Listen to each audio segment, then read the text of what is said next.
how to combine photos on Canva. Hey guys, welcome back to our channel. Today in this video tutorial, we'll be discussing about combining photos on Canva.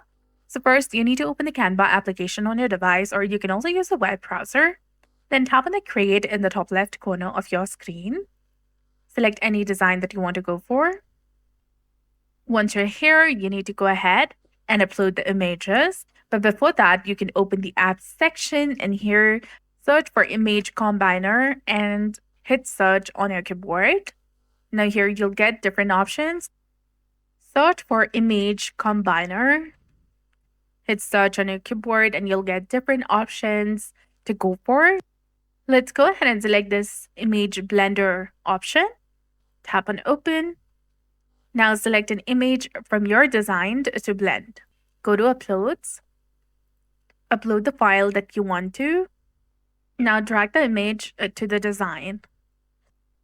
And once done, tap on any tools over here. Adjust the photo positions as needed. Select the strength. And once done, tap on Save and you'll be done. So that's it for this video. This is how you can blend or combine photos on Canva. So if you found this guide helpful, please like, share, and subscribe. Thanks for watching. We'll see you again in the next one.